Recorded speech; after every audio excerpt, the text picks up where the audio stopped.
Нема членство од втор ред во ЕУ. За да се случи тоа, треба да се променат основните договори на Унијата. Ваква порака испрати евроамбасадорот во земјава Михалис Рокас по најавата на премиерот Мицкоски дека постои опција Македонија да стане членка на ЕУ во 2027 во формат без право на глас.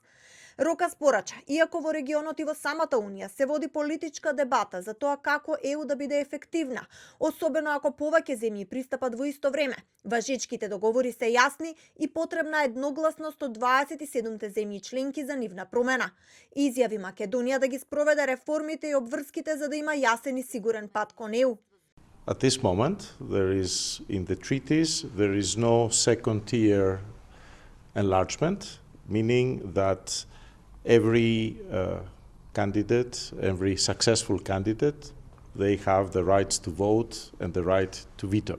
If we have to change that, it has to be a treaty change, a revision of the treaty which requires unanimity of all EU member states. For the time being, the treaties are as they are, so the biggest priority it is to implement reforms, implement the commitments, so we can have a clear path towards accession for North Macedonia. На прашање за приведувањето и домашниот притвор на екс-првиот вице-премиер Артан Груби, евроамбасадорот Рокас изјави дека Унијата не коментира тековни случаи, но порача дека ставот на Брисел е еднаквост пред законот за сите граѓани, без политизација и без мешање.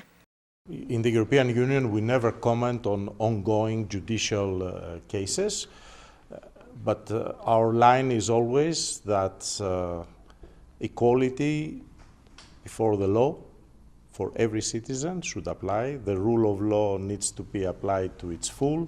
There should be no politicization and there should be no interference. And this concerns not one individual case, but all cases. Евроамбасадорот порача дека во земјава има активности за подобрување на владење на правото, а во Брисел внимателно се следи подготовката на нови закони. Изјави дека Министерството за правда во моментов работи на изготвување на 30 на закони, а ЕУ е во исчекување на сеопфатен и добар кривичен законик. Утре во Европарламентот пак на масата пред Комисијата за надворешна политика АФЕТ ќе се презентира извештајот за напредокот на земјата на известувачот Томас Вајц. Во нацрт верзијата стојат критики како политичка поларизација, недоволен напредок во борбата против корупцијата и владење на правото, но и спроведување на уставните измени.